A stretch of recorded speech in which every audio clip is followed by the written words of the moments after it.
𝗕𝗢𝗡 𝗵𝗡, be anything you want to be. Narrated by me, 𝗕𝗢𝗢 𝗦𝗁𝗀. A is for the astronaut high up in the sky. B is for the baker who makes a tasty pie. C is for caring, that's what we all should be. D is for the doctor who says what's wrong with me. E for the entertainer that makes us laugh and play.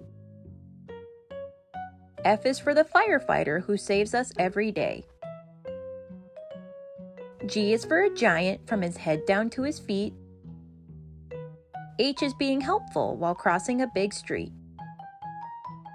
I, the ice cream server, hands me my favorite kind. J is for the judge in court that states what's on their mind. K is being kind all day, as all of us should be. L is for the leader who calls out, "Follow me." M is just for being me, and that's okay, you see. N, the royal nobleman who loves to drink his tea. O, the military officer who protects the life we live. P is for policeman who always wants to give. Q is being quiet, we must not make a sound. R is for the racer who drives close to the ground. S is being special, you're a good friend to me. T is for the teacher who helps me count to 3. U is being so unique, nobody looks like me. V, the video gamer that plays games on TV. W is wonderful, a feeling oh so great. X, the X-ray technician who sees just what I ate. Y is staying very young, so we don't feel so blue. Z is the zookeeper that one day might be you. The end. The Adventures of Bentley Hippo, inspiring children to share. Narrated by me, 𝗕𝗢𝗢 𝗦𝗁𝗀. Bentley Hippo had one thing on his mind. He was thinking about his grand space adventure, wondering what it would be like. The dream was so exciting that Bentley didn't notice the strange sounds in the distance. Thud, thud, thud. Bentley was just about to blast off when something mushy bounced right off his noggin. "Ouch!" he cried. "Who threw that banana at me?" "It wasn't me," said Toby as he joined Bentley. The two friends had planned to meet for some ice cream. They didn't know where the banana came from. Not wasting any time, they decided to go get their ice cream when a voice called out. "I'm Jackson," the monkey quipped. "What's your name?" "I'm Toby." "I'm Bentley. You shouldn't throw bananas." Jackson giggled and replied, "I was sharing." Jackson quickly ran off. Bentley and Toby realized that Jackson did not know how to share. "Look, Bentley, he's still throwing bananas," Toby said, turning towards Bentley. "Ow," mumbled Bentley as he got up and brushed himself off. "Just look at all these bananas. Where did that monkey go?" As they walked toward the ice cream cart, Bentley shared his big space adventure with Toby. "That's exciting. Maybe I can come along and help you gather moon rocks," exclaimed Toby. Bentley and Toby couldn't wait to get their tasty scoops of ice cream. They heard soft whimpering sounds near a bush. Curious, the two friends walked toward the sounds. Jackson was so busy guarding his pile of bananas that he forgot about his ice cream. "Hi there," Bentley called out as they walked toward Jackson.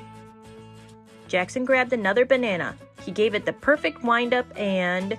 "Oh no, not another banana!" hollered Toby. "Duck, Bentley!"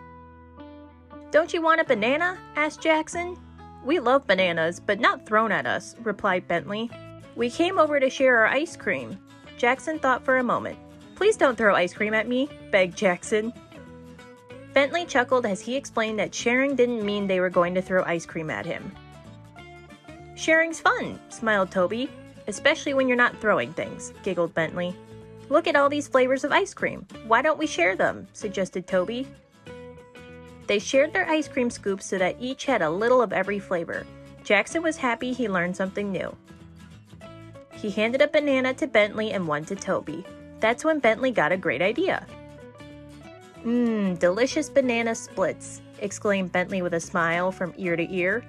Toby and Jackson nodded their heads as they were too busy to speak. I like this way of sharing, mumbled Jackson with a mouthful of ice cream. Bentley and Toby nodded in agreement. All that ice cream gave Bentley a lot of energy. He spread his arms like wings and began talking about flying in space.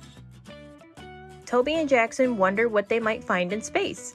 The three friends couldn't wait for their adventure to begin. The end. The Adventures of Bentley Hippo, Inspiring Children to be Patient, narrated by me, 𝗕𝗲𝗏 𝗪𝗀𝗧𝗏. Bentley heard frantic knocking at his door. It was his friend Jackson. He was pacing with excitement and too excited to speak. Jackson motioned for Bentley to follow him. Bentley noticed bright red arrows that weren't there the night before. Something cool must be happening nearby. He hurried along after Jackson. At the end of the path were colorful flags, speakers playing music, and people waiting in line. Bentley could see his friends Daisy, Toby, and Marty waiting in line. An announcement blasted over the speakers.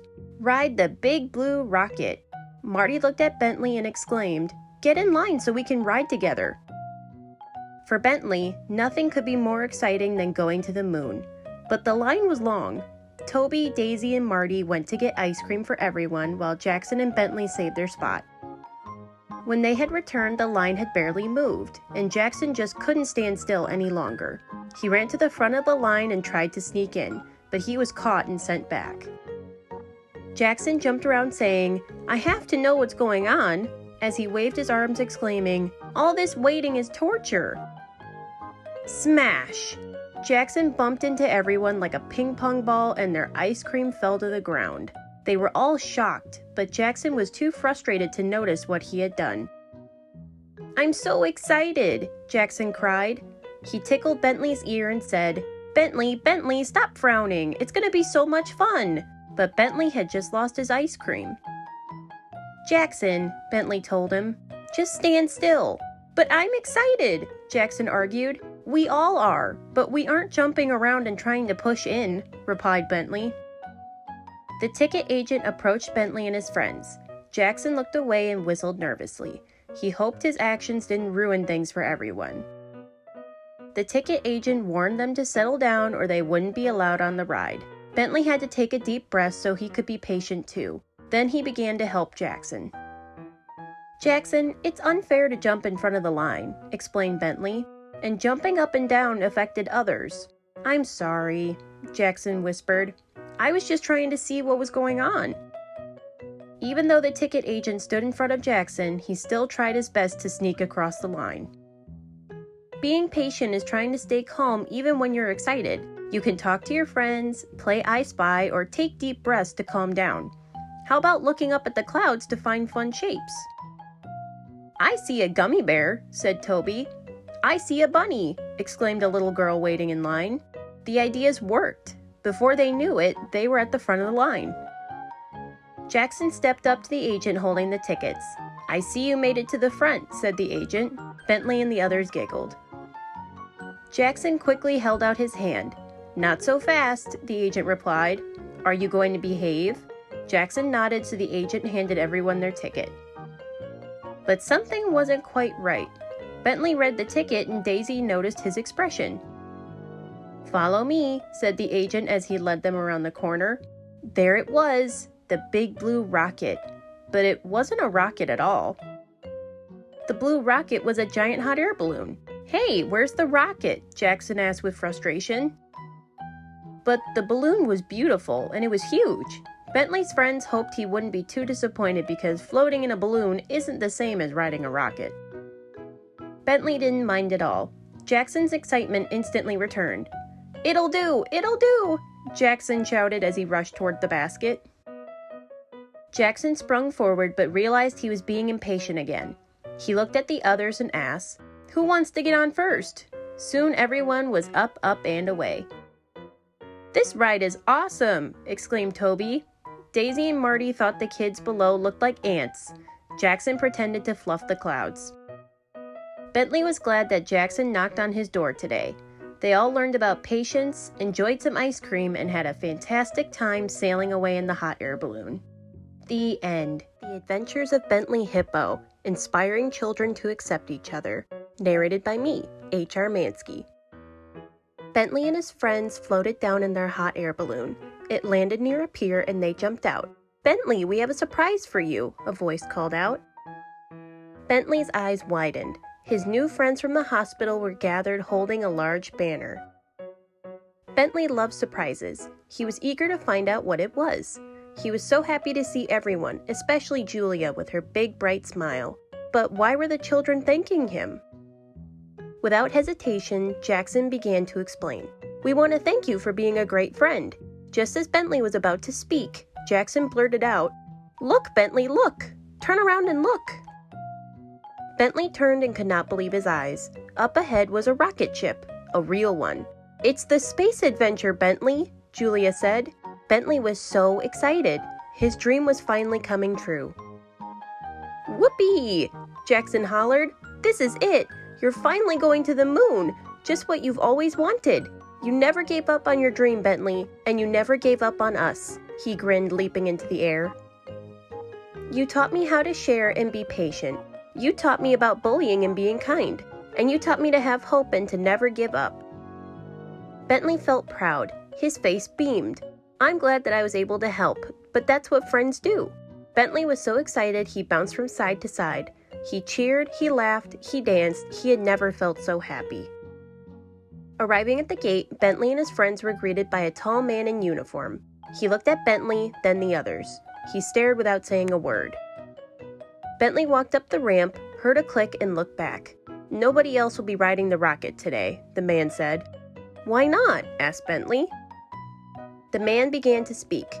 "Too bouncy, too short, pink, wears glasses," and on he went. Bentley's heart sank. His excitement turned to disappointment. "This is your adventure, not theirs," the man said. Jackson leaned towards Daisy and whispered, "Has he lost his marbles?"